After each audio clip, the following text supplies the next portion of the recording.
श्रीनिवास पवार हे अतिशय सुज्ञ आणि मनमुळाव स्वभावाचे आहेत. माझेही आणि त्यांचे अनेक वर्षांचे संबंध आहेत. फार जवळचे नाही आहेत, पण भेटल्यानंतर तो माणूस आत्मीयतेने जवळ येतो हे मी कायम बघितले. मी त्यांचा व्हिडिओही ऐकला. खरं तर दुःख वाटलं. हे घर कारण नसताना फोडलं. ते बरोबर बोलले की घरातला एखादा फोडायचा आणि घर बर्बाद करायचा ही जी पॉलिसी आहे ती पॉलिसी काही प्रमाणात BJPची यशस्वी ठरली असं ते मत मांडतात. आणि त्यांनी प्रामाणिकपणाने सांगितलं की शरद पवारांचे आमच्यावर उपकार आहेत. मला माहीत नाही काय उपकार आहेत, पण ह्या घराला एक ठेवण्यासाठी पवारसाहेबांनी केलेले शर्थीचे प्रयत्न हे उभ्या बारामतीला माहिती आहेत. आणि बारामतीच्या विकासामध्ये शरद पवारांचे योगदान हे तिथला लहान पोरगाही नाकारत नाही. आणि ज्या पद्धतीने त्यांनी भाषा वापरली त्याचाही श्रीनिवास पवारांनी उल्लेख केला. आणि त्यांनी सांगितलं की म्हातारा झाला म्हणून माणसाला घराच्या बाहेर कळत नाहीत. आणि जे मी वारंवार सांगत होतो की शरद पवारांचं वय झालं म्हणून का तुम्ही घराच्या बाहेर काढा, चालते व्हा म्हणाल, कीर्तन करा म्हणाल. ते म्हणाले ना कीर्तन करायला सांगाल का त्यांना. आपण आपल्या आजोबांना किंवा आपल्या घरातल्या वयस्कर माणसाची उमेद वाढवतो, जगण्याची ईर्ष्या वाढवतो. हे तर पार त्यांच्या मृत्यूचीच वाट बघत आहे.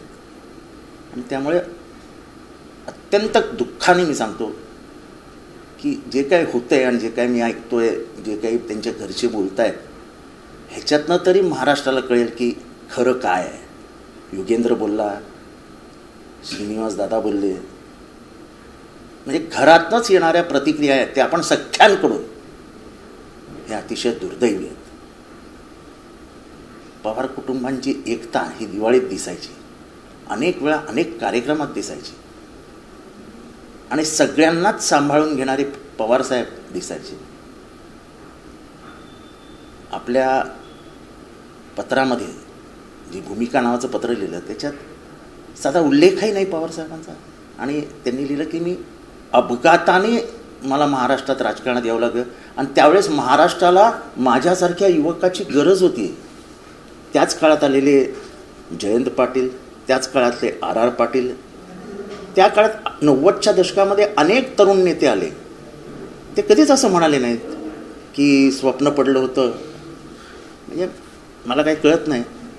आणि खरं तर त्यांच्या कानाला लागणारी जी लोक आहेत ना, जे 5,000मध्ये आपल्याला स्वतःला विकतात, त्यांच्यामुळे हा घोटाळा झाला.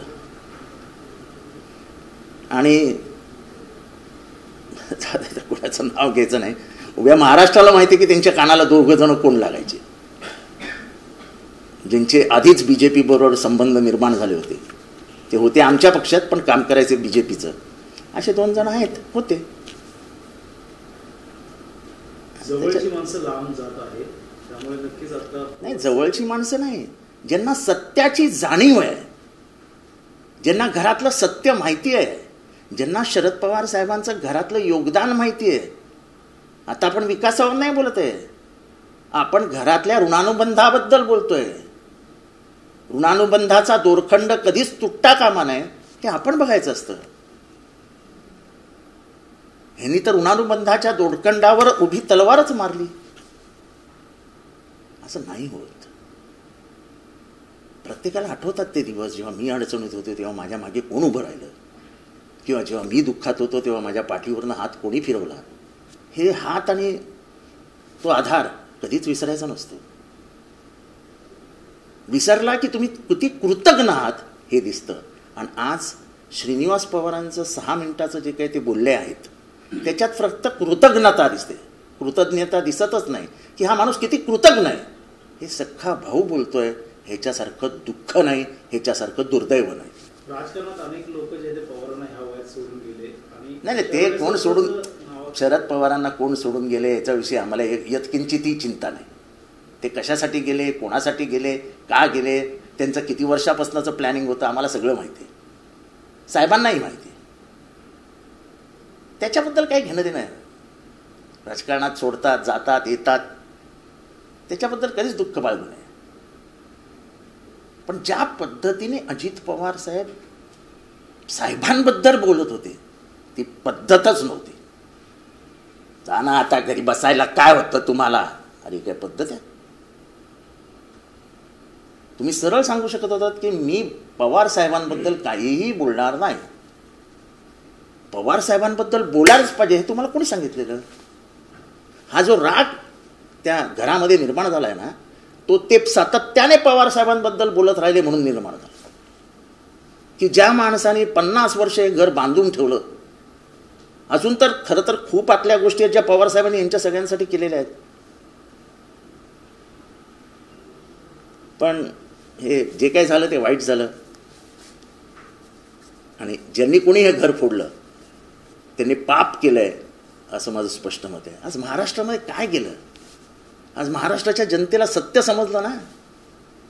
जेव्हा ते म्हणतात की आमच्यावर उपकार आहेत, आमच्यावर म्हणून म्हणजे कोणावर? म्हणजे शरद पवारांना किती यातना होत असतील. मी नेहमी म्हणतो की पाण्यात पोहणाऱ्या माशाचे अश्रू कधी दिसत नाहीत. शरद पवारांना काही हृदय नाही, शरद पवारांना काही मन नाही, शरद पवारांना काही भावना नाहीत. स्टेजवरनं येताना जाताना त्यांची चालण्याची स्टाईल, त्यांची अशी दुर्लक्ष करण्याची स्टाईल माणसाला इथे जखम होते. एका सभेमध्ये ते एकटे उभे होते, मागणं अजितदादा निघून गेले. शेवटी सुशीलकुमार शिंदे हे त्यांचे जुने मित्र जवळ आले, त्यांनी त्यांचा हात धरला आणि दोघं स्टेज खाली उतरले. हे दृश्य बघताना माझ्यासारख्या माणसाच्या डोळ्यात पाणी आलं. इतका द्वेष. आणि ते बोलले ना, मी जे बोलतो तेच, की 4 वेळा उपमुख्यमंत्री बनवलं तुम्हाला, 25 वर्ष सातत्याने मंत्री बनवलं.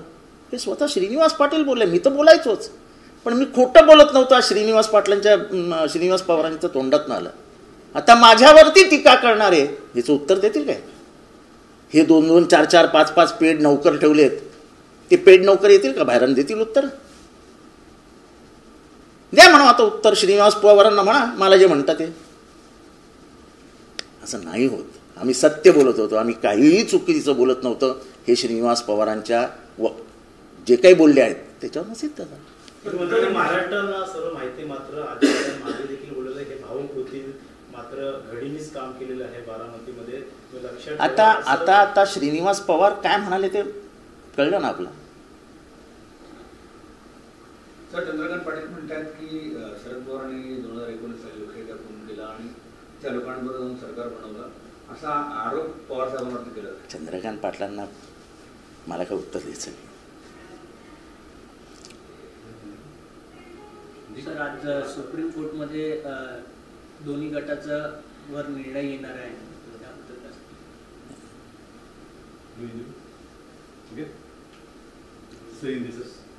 नाही, काल एक निळ्या कपड्याची तुमच्या टीव्हीवर खूप वेळा दाखवली गेली. तो निळा कपडा होता, त्याच्यावर ना कुठला हे होता ना काय होता ना सिम्बॉल होता, तरी तुम्ही लोकांनी दाखवलेत. मला कोणीही त्याच्यावर हत्ती किंवा त्याच्यावरती एखाद्या पक्षाचा सिम्बॉल असला तर नक्की दाखवावा. मी उभ्या समुदायाची माफी मागतो. आंबेडकर कोणी मला समजवायला जाऊ नका. जे पक्षाच्या कार्यालयात बसून जातीयवाद करत होते, मागासवर्गीयांना दरवाजाच्या बाहेर उभे करत होते, त्या प्रफुल्ल कांबळेला विचारा त्याला कशी वागणूक मिळायची. तेव्हा मला अक्कल शिकवायला जाऊ नका. मी एवढंच सांगतो, तुमच्या नेत्याचा एक निळा झेंडा हातात घेतलेला, एक नोळी टोपी डोक्यावर घातलेली आणि एकदा तरी जय भीम म्हणतानाचा व्हिडिओ दाखवा बरं. प्रेम इथे असावं लागतं. हे असलं केवळ राजकीय ह्याच्यासाठी म्हणून ज्या माणसाबरोबर ते झालं त्यानेच जाऊन पोलीस कंप्लेंट केली आता की हे खोटं नाटं आमच्या जातीबद्दल पसरवतात आणि त्यांच्यावरच ॲट्रॉसिटी दाखल करा म्हणून. ह्याच्यात मला पडायचं नाही आहे. ॲट्रॉसिटी अशा दाखल पण करू नयेत. पण आमचे जे हुशार विचार विकणारे माणसं आहेत त्यांनी तरी समजून घ्यायला पाहिजे. 3 वर्षाच्या बालकाने 5,000 रुपये घेऊन स्वतःचे विचार विकले, ते महाराष्ट्राला माहिती आहेत. त्यांनी तरी कमीत कमी समजून घ्यायला पाहिजे होतं की आपण काय बोलतोय, कशावर बोलतोय. बाकीच्या ब्राह्मण्यवादी माणसांबद्दल मला काही बोलायचं नाही, त्यांना मी किस घंटे ते धरत नाही. देवेंद्र फडणवीस आंबेडकर सर, देवेंद्र फडणवीस की अजित दादा कुठेही अशा प्रकारचे जय भीम या कुठेही निळी टोपी आणि कुठेही फिरताना दिसले नाही, त्यामुळे आव्हाडांना माफी मागण्याचा कुठलाच कोण म्हणाले? आंबेडकर चळवळीतली लोक ज्यांच्यावर नाही, आंबेडकर चळवळीतली लोक किंवा महाराष्ट्रातले तमाम ज्यांच्या तोंडात जय भीम आहे ते मला कधीच दोषी मानणार नाही. मला माहिती आहे ना माझा काय संबंध आहे त्या समाजात, त्यांना किती माझ्याबद्दल आत्मीयत आहे ते मी सांगायला नको की ह्यांना ते विचारत पण नाहीत. यांनी चलावं दलित वस्तीमध्ये आणि कुठल्या घरात कोणाला जेवायला बोलवतात ते बघावं एकदा. अरे कधी दलित वस्तीत जेवायला गेलेत का कुठल्या तरी दलिताकडे? दलित नाही म्हणजे कुठल्याही खालच्या समाजाच्या माणसाकडे यांनी कधी जेवण तरी घेतलंय का? निवडणूक दिसून येत निवडणूक नाही. जितेंद्र आव्हाड काल एका टीव्हीवरती दादांनी मुलाखत दिली आहे, तर त्यांना विचारलं तिळगुळ हा तुमच्या हातात तिळगुळ दिला तर हा तिळगुळ कुठे पाठवाल, म्हणजे किती माणसाच्या मनात असते एखादी गोष्ट. ते म्हणे ठाण्याला पाठवीन. तर अवधूत गुप्ते होते, ते प्रेक्षकांना विचारलं ठाण्याला म्हणजे काय, म्हणाले जितेंद्र आव्हाड. म्हणजे अवधूत गुप्ते म्हणाले ते माझेही मित्र आहेत, पण म्हणजे त्यांच्या डोक्यात मी किती फिट आहे. फिट राजकारणात एक नेहमी वाक्य म्हटलं जातं, you can love him, you can hate him, but you can't ignore him. तुम्ही त्याच्यावर प्रेम करू शकता, त्याचा दुश्वास करू शकता, पण तुम्ही त्याला विसरू शकत नाही, तुम्ही त्याला इग्नोर करू शकत नाही. हे दादांच्या बाबतीत करते. आणि मला श्रीनिवास पवारांच्या तोंडातनं जे आलं तेच मी बोलत होतो, त्यामुळे महाराष्ट्राला कळलं जे जितेंद्र बोलत होता तेच पवार फॅमिली बोलते आत्ता. ह्याच्यापेक्षा मोठं काय असावं. आणि मला कधीही मी कोणाचाही सल्ला न घेता बोलतो. मी आत्ताशी तुमच्याशी बोलायला आलो, तुम्ही मला फोन केलात, मी सांगितलं 5 मिनिटात खाली आलो, याचा अर्थ मी कोणालाही फोन केलेला नाही. फोनवरती कोणाला विचारून मी कधीच टी व्हीवर ती मुलाखती देत नाही. जसे इतर प्रवक्ते काय बोलू काय बोलू काय बोलू काय बोलू, त्याचा माझा स्वभाव नाही. साहेबांना विचारत पण नाही काय बोलायचं. आणि साहेबांनी काय सांगितलं एका मोठ्या माणसाला माझ्याबद्दल, ते जाहीररित्या सांगितलं ना की जितेंद्रला काय बोलायचं हे तुम्ही सांगायला जाऊ नका, आणि जितेंद्र जे बोलतो ते पक्षाची भूमिका आहे. अजून काय मोठं पाहिजे मला. टार्गेट केलं जातं. अरे मला टार्गेट केल्याने मला काय फरक पडत नाही हो. उभ्या आयुष्यात जो टार्गेटवर असतो ना तीच मजा असते, तीच मजा असते. सर, देवेंद्र फडणवीस असे म्हणाले की मी पुन्हा येईल असं मी म्हणत होतो, मी पुन्हा आलो पण 2 पक्ष फोडून आलो. आता घर फोडणं पक्ष फोडणं ह्याला जर स्वतःच्या नीतीचा भाग कोणी समजत असेल तर ते दुर्दैव आहे. आपल्या ताकदीवर आलात ठीक आहे, पण मी फोडून आलो असं म्हणणं हे योग्य नव्हतं. त्याची दखल महाराष्ट्राने घेतली. परिवार वादासंदर्भात देखील ते काल बोलले होते. मात्र अजूनही तो विषय असतोय की पवार असतील या ठाकरे यांनी आतापर्यंत परिवार वादामुळे हा पक्ष संपला. हे बघा, मी कालच सांगितलं की सुप्रिया सुळे जेव्हा खासदार झाल्या तेव्हा त्यांचं वय काय होतं एकदा तपासून घ्या. जर पवारसाहेबांनी ठरवलं असतं तर त्या 25व्या वर्षीच खासदार झाल्या असत्या. पवारसाहेबांनी त्यांच्या आधी त्या लोकसभेत राज्यसभेत असताना सूर्यकांताताई पाटलांना मिनिस्टर केलं. त्याच्यानंतर पी.ए. संगमा यांची मुलगी आगाथा संगमाला मिनिस्टर केलं, पण त्यांनी कुठलीही संधी कधी सुप्रियाला प्राप्त करून दिली नाही. एक बाप म्हणून त्यांना प्रेम जरूर आहे, असावं. मला पण माझ्या मुलीबद्दल प्रेम आहेच, पण त्यांच्या दृष्टीने कार्यकर्ता म्हणजेच माझा, तो माझ्या विचारांचा वारसदार आहे हे पवारसाहेबांचं वागण्यातून दिसतं. नाही तर मी आज तुमच्यासमोर बोलायला बसलोच नसतो. कोण जितेंद्र आव्हाड? साखर कारखाना आहे, बँक नाही, कुठली फायनान्शियल कपॅसिटी नाही, शेती नाही, काही नाही, गाव नाही, जात नाही. एका अर्बन एरियामधून आलेल्या माणसाला महाराष्ट्रभर पाठवतात. ते कशासाठी पाठवतात? कारण का त्यांचं एकच म्हणणं आहे, शेवटी तू शिल्लक राहतील ते विचार. आणि ज्या माणसाने विचारांसाठी उभं घर फुटताना बघितलं पण विचार नाही बदलले, त्याच्याबद्दल आता काय बोलाल तुम्ही? म्हणजे एका रात्रीत इथनं इथे जाणारी माणसं ह्यांनी तर आता बोलूच नाही कधी. या आंघोळीनंतर कपडे बदलतात तसे तुम्ही पक्ष बदलतात. रात्री घातलेला सकाळी उचलून बदलता तसं तुम्ही पक्ष बदलता. रात्री त्यांच्या कार्यालयात सकाळी उठून त्यांच्या कार्यालयात येतात. काल बारामतीमध्ये चंद्रकांत पाटील असं म्हणलं की आम्हाला फक्त शरद पवार यांचा पराभव महत्वाचा आहे. याचा अर्थ असा आहे का की शरद पवार हे बीजेपीचे वैयक्तिक शत्रू आहेत, त्यांना माहिती आहे. मला आठवतं 93 साली गोपीनाथ मुंडेंनी उघडलेली मोहीम, ते शरद पवारांना व्यक्तिगत टार्गेट करत होते. कारण का त्यांना दिसत होतं की इथे मतांचं एकत्रीकरण, वेगवेगळ्या पक्षांचं एकत्रीकरण, त्यांचे जे वेगवेगळे संबंध आहेत लोकांबरोबर, त्याच्या बाहेर ती लोक जात नाहीत. आणि त्यामुळे शरद पवार संपले तर महाराष्ट्र मोकळा होईल जातीयवादासाठी, हे बीजेपीला 90 सालीच कळलं होतं. आणि तेव्हापासून त्यांचे चालू आहे.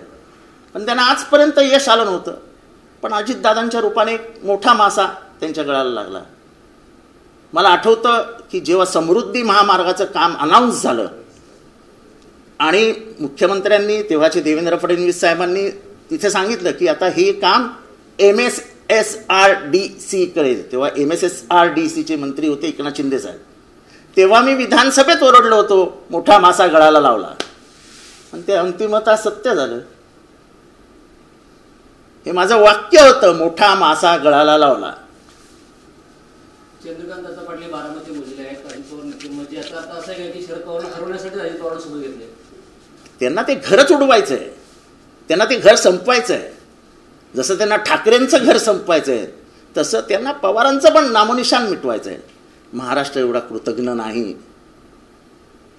महाराष्ट्राला शरद पवारांचे योगदान माहिती आहे, महाराष्ट्राला बाळासाहेब ठाकरेंचं योगदान माहिती आहे. मी त्यांच्यावर खूप वेळा टीका केली आहे. लगेच बोलतील तू तर टीका करायचास. पण माझ्या टीकेने ते छोटे होत नाहीत, त्यांचं कर्तृत्व अमान्य होत नाहीत.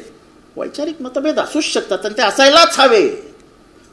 सक्षम सुदृढ प्रगल्भ लोकशाहीमध्ये वैयक्तिक मतभेद कुठलंही स्थान नाही. वैचारिक मतभेदाला स्थान आहे, पण तुम्ही वैयक्तिक हल्ले करता. माझ्यावर होणारे हल्ले प्रत्येक वैयक्तिक असतं. माझ्या विचारांवर हल्ला कर बरं, कोणाची हिंमत असेल तर करावं. मी उघडपणाने भूमिका घेतो ना, करा माझ्या विचारांवर हल्ला. वैयक्तिक तुम्ही काही बोलत, त्याला मी उत्तरं देत नाही. तुम्ही बघितलं, मी गेल्या 5-6 महिन्यामध्ये माझ्या एवढं बोलत आहेत, मी एकतरी उत्तर देतो काय? किंमतच नाही, कशाला उत्तर द्यायचं? हल हवा येऊ दे. गोपनीय रिपोर्ट आलाय 40 जागा येणार आहे. गोपनीय रिपोर्ट आलाय उद्या सामंतकडे 40 जागा. अरे कालपर्यंत 45 म्हणत होते. आणि त्यात म्हणतात की महाराष्ट्रात गर्दी कमी होते. हे जर मला कळलं असतं तर मी आलो नसतो. राहुल गांधी असं त्यांचं म्हणणं आहे ठाकरे गटाने. कालपर्यंत तर 45 म्हणत होते, 40 वर आले. वा, बरं झालं. काल तर म्हणत होते 45 मिळतील, 3 विरोधी पक्षांना मिळतील. आज काय झालं? 5 कमी झाले अचानक. हा काय गुप्त रिपोर्ट दररोज बदलतो की काय? राहुल गांधी यांची सर काल सभा झाली, त्यावरनं उद्धव ठाकरे यांनी भाषणाची सुरुवात जमलेल्या माझ्या तमाम हिंदू बांधवांनी बघितलं अशी केली नाही. त्यामुळे आता शिंदेच्या मंत्र्यांकडनं किंवा भाजपकडनं उद्धव ठाकरे यांच्यावरती टीका होते. हिंदू कोण हे सर्टिफिकेट काय बीजेपीकडनं घ्यायचं काय? या मंत्र्यांकडनं घ्यायचं? हे शिकवणार हिंदू?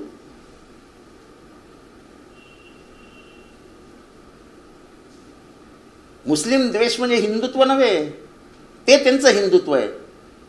पण वसुदैव कुटुंबकम मानणारे आमच्यासारखे अनेक हिंदू या देशात विदेशात आहेत. बस. शरद पवार ने एक लिस्ट जारी की पार्टी फंड को लेकर जो उनको डोनेशन है, उसी देखा देख केजरीवाल ने भी किया और स्टैलिन ने भी किया. किस तरीके से आप देखते सर? वो जो कहानी है सर कि जो गाड़ी झोला लेके आए थे वो हिसाब नहीं दे पा रहे सर. ऐसा कि मेरे गिरेबान में क्या है ये मेरे सिवाय कोई नहीं जानता है. और मेरे गिरेबान का ये सब खोल के दिखाना और बोल देना देखो मेरे गिरेबान में क्या है, इसके लिए शक्ति लगती है. और ये शक्ति इधर लगती है.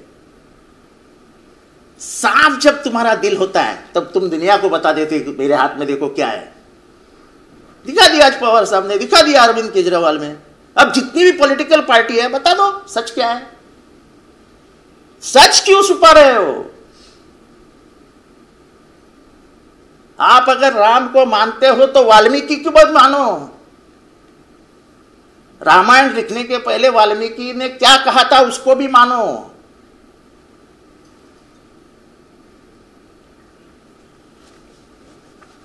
दूसरा सवाल ऐसा है कि जहां जीएसटी की रेट गिरी थी वही फार्मास्यूटिकल कंपनी की सबसे ज्यादा पेमेंट दिख रहा है लिस्ट के अंदर. देखो ऐसा है कि अब जीएसटी का नाम सामने नहीं आया था वो लिस्ट में, ईडी और सीडी केस में जीएसटी का भी नाम आ रहा है. फिर सर ऐसा है जीएसटी के रेट्स में सब सच्चाई सामने आ गई,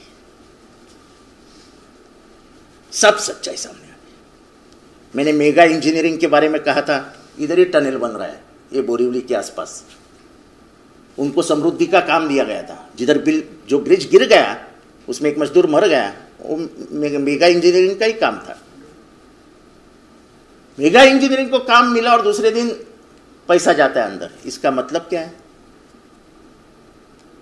मैं तो सुप्रीम कोर्ट से कहता हूं और कोई वकील से भी कहता हूं कि अगर सुप्रीम कोर्ट ने कहा है, मैं नहीं बोल रहा हूं, सुप्रीम कोर्ट ने कहा है कि ये जो पैसे का रेलचेल था, जो बॉन्ड्स थे, इलेक्टोरल बॉन्ड्स, ये अनकॉन्स्टिट्यूशनल थे, असंवैधानिक थे। तो अगर ये असंवैधानिक थे तो इसका मतलब जमा हुआ किया हुआ पैसा ये भ्रष्टाचार से आया था, और भ्रष्टाचार से आया हुआ पैसा कानूनन जब्त किया जाता है, कॉन्फिस्केट किया जाता है। मैं तो कहूंगा सुप्रीम कोर्ट के आप ऑर्डर निकालो कि जितना भी पैसा आया सब कॉन्फिस्केट कर दो। The whole funds which have come through electoral bonds and taken away by various political parties. I am not taking anybody's name, but every political party who has taken electoral bonds and taken in the cash or taken in their account should be confiscated, and those who have paid it should be inquired. Why have you given so much of 271 रुपए का उनका total turnover है और वो 550 करोड़ रुपए जाके देखे थे। ये अंडरकवर कंपनी थी, इसमें कोई बड़ी मछली घुसी होगी, और इसीलिए उन्होंने कहा था इसमें गुप्तता रखी जाएगी, हम किसको नहीं बताएंगे। एसबीआई भी बोल रही थी हम किसको नहीं बताएंगे। क्यों? तुमको लोगों के घर की मालूमात चाहिए रहती है, उनके फोन टैप, ये टैप, वो टैप, वो टैप, उसके पीछे आदमी। जरा कभी वक्त मिले तो गडकरी जी से पूछिए कि तुम्हारे घर में कैमरा किसने लगाया था। बहुत बातें बोल दी जाएगी तो। सर आखिरी सवाल सर आपका, फडणवीस ने कहा है कि मैं खुद आया, मैं वापस आया, मेरा वचन मैंने पूरा किया, 2 पार्टी खत्म किया गया था। मुझे तो लास्ट देखो ऐसा है, दो के बारे में वो अभी कबूल ही दे रहे सर, परिवारवाद के बारे में। देखो ऐसा है, परिवारवाद तो मैं उसके बात नहीं करना चाहता हूं, लेकिन देवेंद्र फडणवीस जैसे नेता के मुंह से ये बाहर आना कि मुझे गर्व है मैंने 2 पार्टी तोड़ी, ये अच्छा नहीं है। गणतंत्र के बारे में सोचो तो ये अच्छा नहीं है। आपने कैसी फोड़ी है वो दुनिया को मालूम है। आप रात को ऐसे आपने आपके घर के ही लोगों ने बताया कि चेहरा झांक के, कपड़े बदल के वो जाते थे। इतनी जरूरत नहीं होती है राजनीति में। राजनीति सीधे रास्ते से करो ना। मुझे याद है 1995 में जब हमको कम सीट मिली, शरद पवार जी वर्षा में बैठे थे, तब मैं और भुजबल साहब अंदर गए और उनको कहा कि साहब अपने पास अपक्ष है, अपन गवर्नमेंट बना सकते। तो शरद पवार जी ने जवाब दिया कि लोगों ने अपने खिलाफ मतदान किया है, अपन अगर आज सरकार बनाएंगे तो लोगों को अच्छा नहीं लगेगा, जो लोगों के दिल में है वो होने दो, और तब जाके बीजेपी और इसकी पहली सरकार बनी। ये शरद पवार है। ये लोकशाही मूल्यों का पालन किया जाता है। पार्टी तो उन्होंने भी तोड़ी है, लेकिन सत्ता के लिए नहीं तोड़ी है। वो सत्ता में थे तब उन्होंने पार्टी तोड़ी, और तभी पार्टी तोड़ने का लॉ कानून में नहीं था। और इधर तो बात सामने आई है ना, 50 करोड़, फिर अभी एक आमदार को 1000 करोड़, उसके पीछे 10%, सब सामने आ रहा है ना। करप्शन ही बेस है गवर्नमेंट का, तो उस भ्रष्टाचार ही मूल है किसी गवर्नमेंट के फॉर्मेशन का। भ्रष्टाचार पे ये सरकार खड़ी है, तो क्या कहेंगे आप? महाराष्ट्र जैसे पुरोगामी प्रोग्रेसिव स्टेट में ये हो रहा है, ये बड़े शर्म की बात है।